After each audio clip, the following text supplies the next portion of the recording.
கர்த்தருடைய பரிசுத்த நாமத்திற்கு மகிமை உண்டாகட்டும். இந்த நாளிலும் உங்கள் மத்தியிலே ஜாய் குட் நியூஸ் டிவி மூலமாக உங்களை சந்தித்து இந்த செய்தியை கொடுக்க கர்த்தர் எனக்கு தந்த வாய்ப்புக்காக கர்த்தரை நான் ஸ்தோத்திரிக்கிறேன். உங்கள் அனைவரையும் உயிர்மீட்சி நேரம் வழியாக சந்தித்து இந்த செய்தியை கொடுக்க கர்த்தர் உதவி செய்தபடினாலே கர்த்தரை நான் ஸ்தோத்திரிக்கிறேன். தொடர்ந்து இந்த ஊழியங்களுக்காக ஜெபித்து தாங்கும்படி உங்களை நான் அன்போடு கேட்டுக்கொள்கிறேன். இப்போது நாம் தியானிக்க இருக்கிற வசனம் 2 கொரிந்தியர் 5:17. இப்படி இருக்க ஒருவன் கிறிஸ்துவுக்குள் இருந்தால் புது சிருஷ்டியாக இருக்கிறான், பழையவைகள் ஒளிந்து போயின, எல்லாம் புதிதாயின என்று சொல்லி பார்க்கிறோம். அன்பானவர்களே, ஒருவன் கிறிஸ்துவுக்குள் இருந்தால் புது சிருஷ்டியாக இருக்கிறான். ஒரு புது சிருஷ்டி.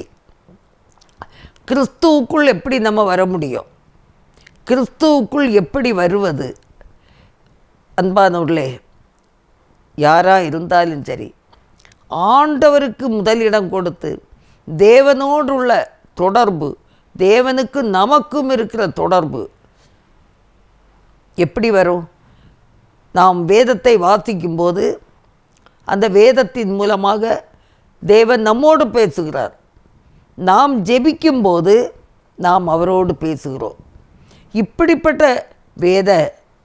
வேதத்தை வாசித்து அதை தியானித்து அதற்காக ஜெபித்து அப்படி வருவது, அது செய்ய செய்ய செய்ய நாம் என்ன செய்கிறோம்?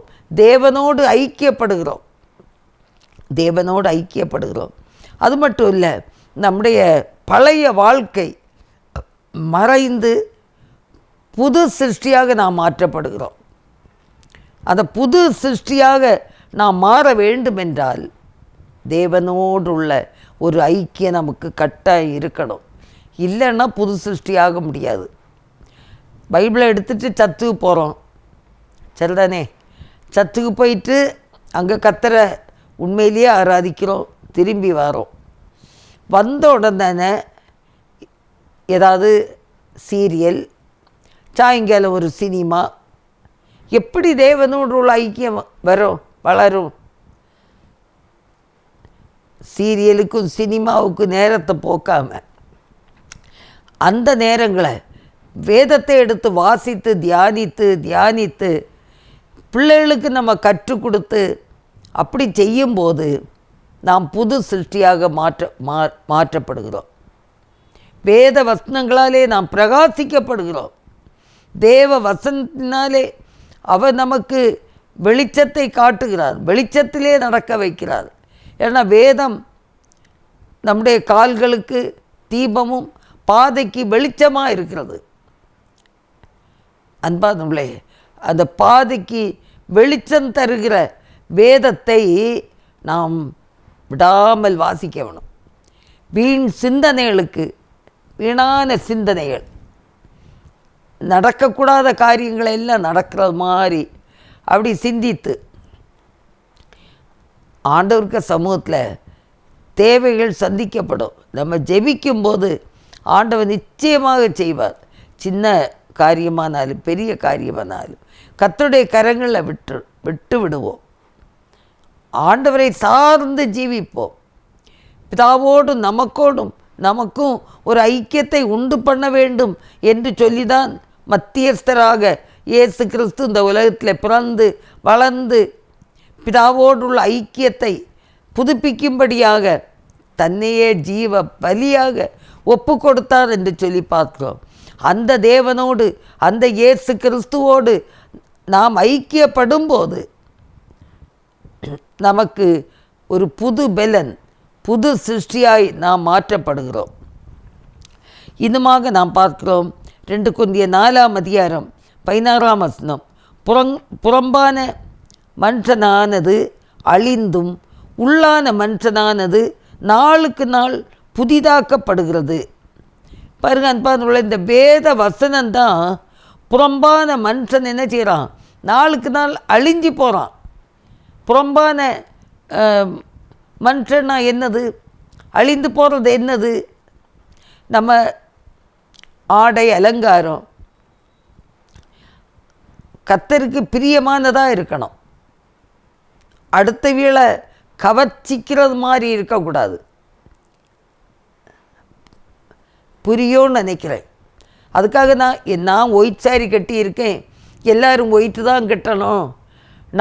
நான் வந்து என் ஹஸ்பண்ட் இருக்கும்போதே ஒரு பொருத்தனையோடு நான் என்னுடைய தாலி செயினை கூட கலட்டி விற்று நான் ஊழியத்துக்கு தான் நாங்கள் கொடுத்தோம். அதுபோல் எல்லோரும் செய்யுங்கன்னு நான் சொல்ல வரல. ஆனால் ஆண்டவருக்கு நீங்கள் முதலிடம் கொடுங்க.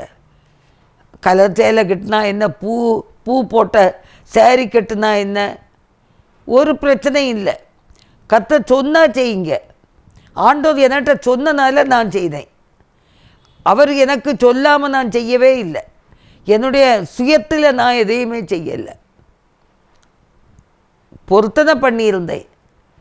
எனக்கு பொருத்தனையின்படி கர்த்தர் அற்புதங்களை செய்தார். நான் கலத்த வேண்டிய நகைகளை கலத்துட்டேன். என் ஹஸ்பண்ட் இறந்த பிறகு ஒயிட் சாரி கட்ட ஆரம்பித்தேன். அதுக்கு எனக்கு உண்மையாக நடந்த கதை உண்டு. நான் அடிக்கடி சொல்லியிருக்கேன். பிப்பல்வாடா, குஜராத்தில் உள்ள பிப்பல்வாடாவில் நாங்கள் ஊழியம் செய்யும்போது ஓடு பிரித்து இறங்கி குக்கர் வரைக்கும் அங்கே தான் இருக்குது, எல்லா பொருளும் அங்கே தான் இருக்குது. ஆனால் எனக்கு பெட்டியை திறந்து 10 சேரீ திருடிட்டு போயிட்டாங்க. பெட்டியில் வெள்ளைச்சேலை தான் இருந்தது. இது வந்து 85 1985 நடந்த உண்மையானது. சொப்பனமும் இல்லை, தரிசனமும் இல்லை. 2 மாதம் கழித்து நாங்கள் இங்கே வந்து எங்கள் வீட்டை காலி பண்ணி நாங்கள் மகாராஷ்டிரா போகலான்னு வந்து பார்க்குறோம். பெட்டியில் வெள்ளைச்சேலை மட்டும் இருக்குது. அன்றைக்கே எனக்கு ஒரு போராட்டம்தான். என் ஹஸ்பண்டுக்கு ஒரு வேளை இந்த உலகத்தை விட்டு போயிடுவாங்க, நம்ம தனிமையாக தான் இருக்க போகிறோம். ஆண்டவர் எனக்கு அப்படியெல்லாம் எனக்கு தரிசனம் மூலமாக எல்லாம் கூட காட்டியிருக்கார். ஆனால் சேரீ களவு போனது தரிசனமும் இல்லை, சொப்பனமும் இல்லை, உண்மையாக நடந்தது. 7 மாதம் உண்மையாக ஜெபித்தேன். அதை எடுத்தவளுக்கு அதை கெட்டதுக்கு முடியாமல் 7 புடவையும் 10 புடவையும் அப்படியே தந்துட்டான். கலரெல்லாம் முக்கி பார்த்துருக்கான். ஆனாலும் கெட்ட முடியலையா, நெஞ்சிக்கு படபடப்பாக இருந்ததா. எடுத்துட்டமேன்ட்டு. அதனால் 10ஐயும் திருப்பி தந்துட்டா. பார்த்தா எல்லாம் கலர் மாறிப்போய் இருந்து. கொஞ்சம் வெது சுடுதண்ணியில் சர்ப்பை போட்டேன், எல்லா கலரும் போயிட்டு. திருப்பி நான் அந்த 10 சேரீயும் கட்டலை, ஏழை ஜனங்களுக்கு கொடுத்துட்டேன். ஆனால் கலர் சேரீ தான் கட்டியிருந்தேன். இதை மனசில் வச்சுட்டு, உண்மையாக நடந்த இந்த கதையை மனசில் வச்சுட்டு 90 என் ஹஸ்பண்ட் இறக்கும்போது நான் ஒயிட் சாரி கட்ட ஆரம்பித்தேன். யாரையும் நான் கட்டாயப்படுத்தலை. நான் கட்டியிருக்கனால நீ கட்டணும், நான் கலத்தியிருக்கனால நீ கலத்தணும். கத்த சொன்னால் செய்யுங்க, அதெல்லாம் ஒன்றும் இல்லை. நம்முடைய பேச்சு பெருமையான பேச்சு. பெருமை உள்ளவனுக்கு தேவன் ஏற்று நிற்கிறார், தாழ்மை உள்ளவனுக்கு தான் கிருபை அளிக்கிறார். பெருமையான பேச்சு, வீண் பேச்சு, தேவையில்லாத சிந்தைகள், அப்படியோ இப்படியோ. ஒவ்வொரு நாளும் நான் உயிரோடு இருக்கேனா, இன்றைக்கி எனக்கு பிறந்த நாள், அது எத்தனை நாளானாலும், நாளைக்கு தூங்கி முழிச்சு உயிரோடு இருந்தேன்னா நாளைக்கு எனக்கு பிறந்த நாள். அப்படியே ஸ்தோத்திரம் பண்ணிகிட்டே போயிட்டே இருப்போம். எத்தனை நாள் செல்லுமோ அத்தனை நாள் நம்ம ஓடிட்டே இருப்போம். ஆண்டவருக்காக ஓடுவோம். தேவனோடு உள்ள ஐக்கியத்தில் நம்ம தவறக்கூடாது. அதிகாலையில் எழும்பி ஜெபிக்க, வேதத்தை வாசிக்க, ஜெபிக்க, பிள்ளைகளை நல்ல ஜெபத்தோடு பிள்ளைகளை புறப்பட வச்சு நல்ல சிலுவை அடையாளம் போட்டு ஜெபம் பண்ணி பிள்ளைகளை ஸ்கூலுக்கு அனுப்ப, வாலிப பிள்ளைகளையும் கூட உட்கார வச்சு ஜெபித்து குடும்ப ஜெபம் எல்லாம் நீங்கள் செய்து பாருங்கள். நம்முடைய அந்த ஒருவன் பழையவைகள், அந்த பழையவைகள் எல்லாம் ஒழிந்து போகுது. அப்படி புறம்பான மனுஷன் எல்லாம் நாளுக்கு நாள் செத்து, பெருமை, ஆங்காரம், கோபம், எரிச்சல் இதெல்லாம் ஒவ்வொரு நாளும் செத்து மடிய உள்ளான மனுஷன் பலப்பட்டு தைரியப்பட்டு ஆண்டவரை உறுதியாய் பற்றி பிடிக்குது. உம்மை உறுதியாய் பற்றி கொண்ட மனதை உடையவன் உம்மையே நம்பி இருக்கிறபடினால் நீர் அவனை பூரண சமாதானத்துடன் காத்து கொள்கிறீர். கடல் ஓர பகுதியில் நல்ல அலை கோஷ்டிக்கும். உள்ளே போய் பாருங்கள், நாங்கள் போயிருக்கோம் 35 வருஷத்துக்கு முந்தி ஆழம் கடலில் போயிருக்கோம். அன்னைக்கெல்லாம் மீனவர்கள் கப்பலில் இந்த வள்ளத்தில் மீன் பிடிக்க போக முடியாமல் அலைகள் கொந்தளித்து கொண்டிருக்குன்ட்டு ஓரத்தில் நின்னாங்க. நாங்கள் ஒரு 10 ரூபா தாரம் ஒன்றும் நடக்காது கொண்டு போங்கன்னு சொன்னோம். எங்களை எல்லாம் வள்ளத்தில் ஏற்றி கொண்டு போனாங்க. எல்லாம் கஷ்டப்பட்டு தான் போச்சு. ஒரு பனை உயரத்துக்கு மேலே அந்த வள்ளம் போயிட்டு தான் அங்கே போச்சு. வரும்போதும் அப்படி தான் வந்து சேரதுக்கு விடாது. அடுத்த அலை வந்து கொண்டு போயிடும், அடுத்த அலை வந்து கொண்டு போயிடும். அன்பானவர்களே, கடல் உள்ளான பகுதியில் அலைகளே கிடையாது. அது லேசான அசைவு. ஆகையினால் அன்பானவர்களே, உண்மையாய் உத்தமமாய் உறுதியாய் இயேசுவை பற்றி பிடிக்கிற பிள்ளைகளுக்கு சமாதானம். அந்த உள்ளான மனுஷன் தரக்கூடிய உள்ளான மனுஷனில் இருக்கிற சமாதானத்தை ஒருத்தரும் களவு செய்ய முடியாது. பிசாசு கூட தொட முடியாது. ஒருவேளை அந்த பேய் பிசாசு கை வலியை தருவான், கால் வலியை தருவான், வயிற்று வலியை தருவான், நெஞ்சி வலியை தருவான், தலைவலியை தருவான். அதோட தான் அவனுக்கு உயிரை எடுக்கிறதுக்கு, ஆத்மாவை தொடுறதுக்கு அவனுக்கு ஆண்டவர் அனுமதி கொடுக்கவே இல்லை. தேவனோடு உள்ள ஐக்கியம் நம்ம என்ன செய்கிறது? உள்ளான மனிதன் வலுவடைந்து வெளி தோற்றங்களில் உள்ள வேண்டாதவைகளெல்லாம் ஒளிஞ்சி போகுது. அல்லேலூயா. அதிக நேரம் வேதத்தை வாசிக்கிறதுக்கு முயற்சி பண்ணுங்க. அடுத்த வசனம் பாருங்க. நம்ம காணப்படாதவைகளை தான் நம்ம நோக்கி இருக்கிறோம். காணப்படாதது எது? நித்திய ஜீவன். நம்ம விசுவாசிக்கிறோம், விசுவாசித்து நம்ம நடக்கிறோம். அது நம்ம இன்னும் கண்ணுக்கு படலை. ஆனால் அந்த காணாதவைகளை நம்ம நோக்கி இருக்கிறனால தோமாவை பாருங்க, தொட்டு பார்த்தா தான் நம்புவேன்னு சொன்னான். தொட்டு பார்த்தான், நம்புதான். முதல் சுவிசேஷக நாட்டு இந்திய மண்ணுக்கு வந்தவர் சென்னையில் வந்து இங்கேயும் நிறைய பகுதியில் வந்திருக்கார். அன்பானவர்களே, இந்த வேத வசனம் நம்ம என்ன செய்கிறது? பலப்படுத்துகிறது. அதில் நம்ம சுயம், பெருமை எல்லாம் அழிஞ்சு போகும்போது வெளி தோற்றங்களில் இருக்கிற எல்லா காரியங்களும் எல்லாம் மறைஞ்சி ஒரு புது சிருஷ்டியாக மாற்றப்படுகிறோம். ஆண்டவர் இயேசு செய்த செயலை பாருங்கள். 2 கொரிந்தியர் 5ஆம் அதிகாரம் 19ஆம் வசனத்தில், தேவன் உலகத்தாருடைய பாவங்களை எண்ணாமல் கிறிஸ்து இயேசுவுக்குள் அவர்களை தமக்கு ஒப்புரவாகுதலின் உபதேசத்தை எங்களிடத்திலே ஒப்புவித்தார்னு சொல்லி பார்க்குறோம். உலகத்தாருடைய பாவங்களை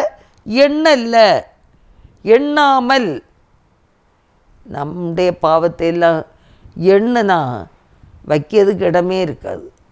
அவ்வளவு தவறு செய்திருக்கோம், அவ்வளவு பாவங்கள் செய்திருப்போம். நம்முடைய பாவங்களெல்லாம் எண்ணாமல், அதை எண்ணுனா அது ஒரு கணக்கு, எத்தனை பேஜ் கூட எழுதி வைக்கலாம்.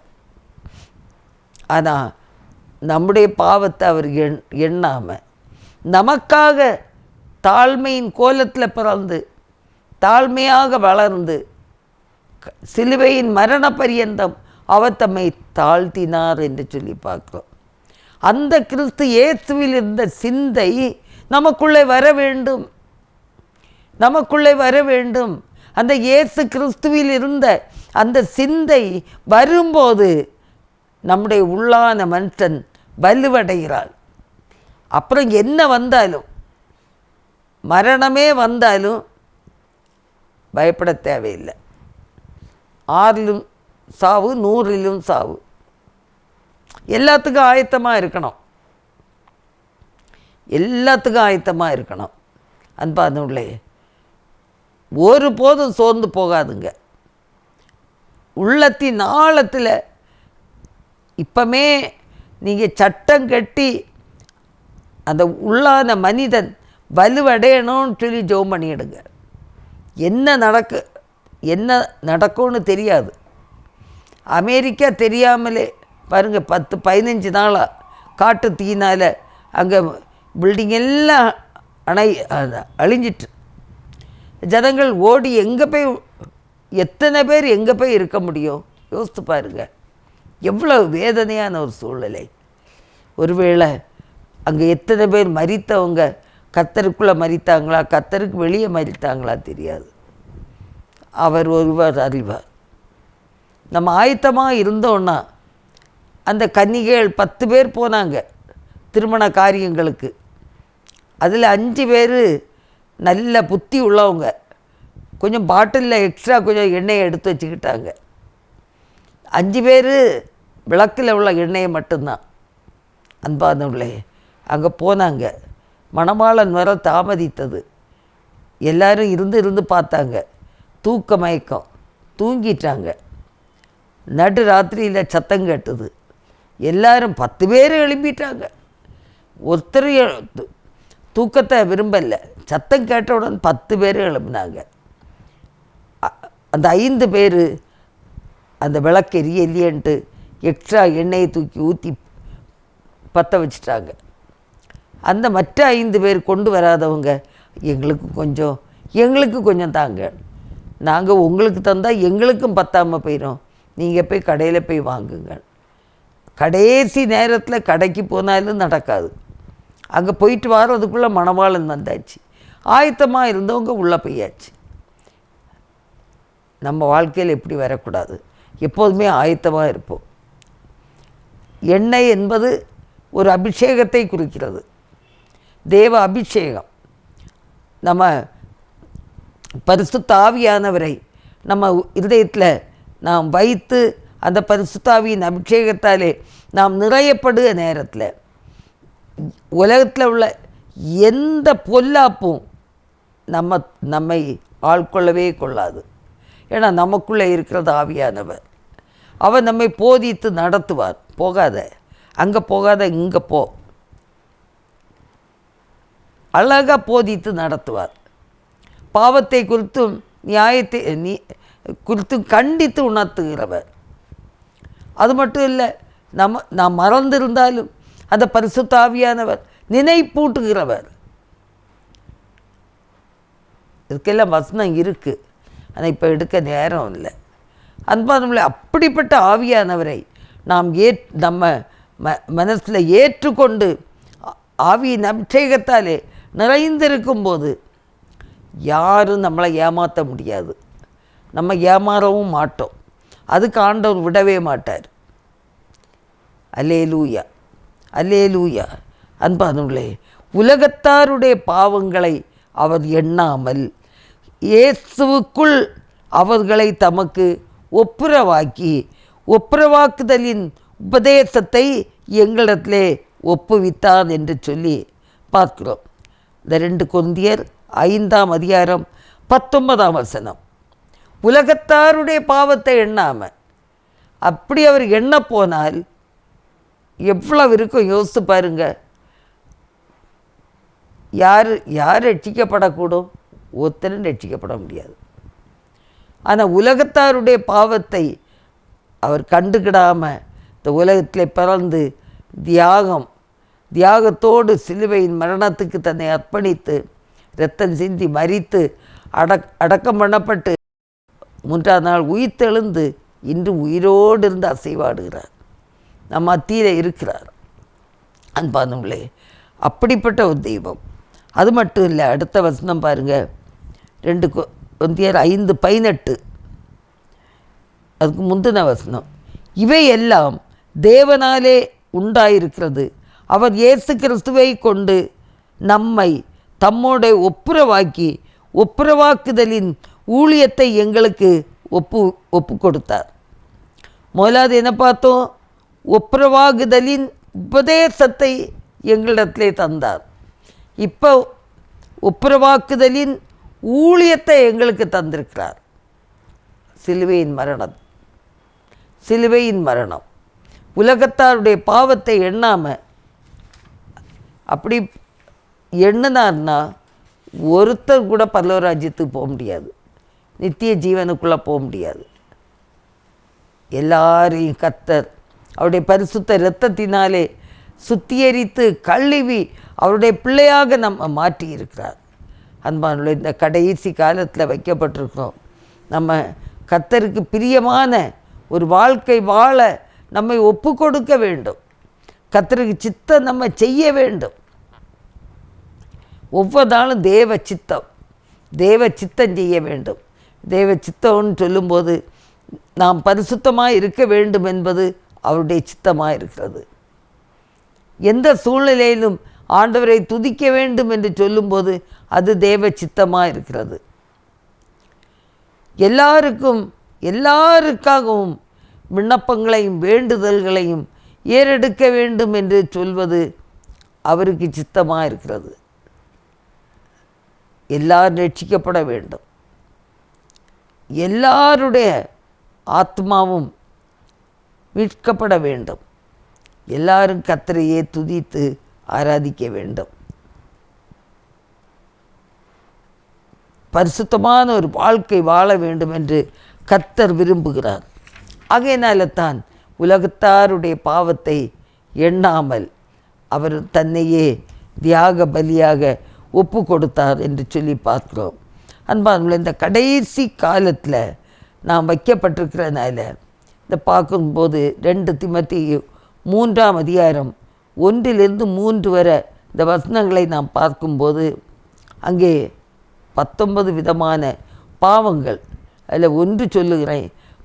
2 தீமோத்தேயு 3ஆம் அதிகாரம் 3ஆம் வசனத்தில் பார்க்கும்போது சுபாவ அன்பில்லாதவர்களும் இணங்காதவர்களும், சுபாவ அன்பே கிடையாது, இணங்காதவர்கள், அப்படிப்பட்ட கடைசி காலத்தில் வைக்கப்பட்டிருக்கிறோம். நம்ம விழிப்புடன் இருக்க வேண்டும். விழிப்போடு கர்த்தரை நாம் ஆராதிக்க வேண்டும். ஆண்டவருக்கு பிரியமான பாதையில் நாம் நம்மை நடத்த ஒப்பு கொடுக்க வேண்டும்.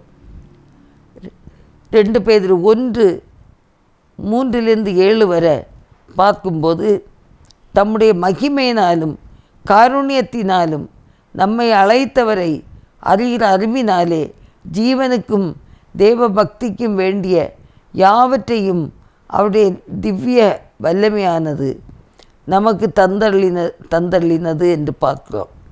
பாருங்கள், அந்த வல்லமையை அவர் நமக்கு தந்திருக்கிறாரு. எப்படி? அவருடைய மகிமையினாலும் காருண்யத்தினாலும் நம்மை அழைத்திருக்கிறார். அந்த அழைப்புக்கு நம்ம பெரிய பாத்திரவான்கள் அல்ல.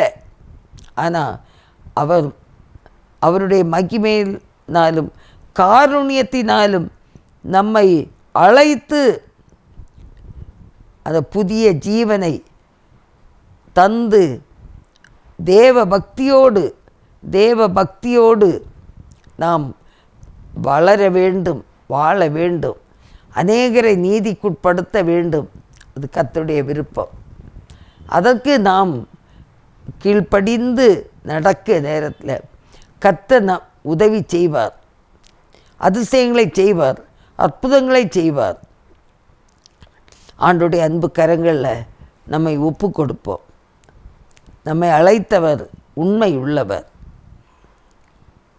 அல்லேலூயா, அல்லேலூயா, ஸ்தோத்திரப்பா, அல்லேலூயா, அல்லேலூயா, ஸ்தோத்திரம், ஸ்தோத்திரம், ஸ்தோத்திரம்.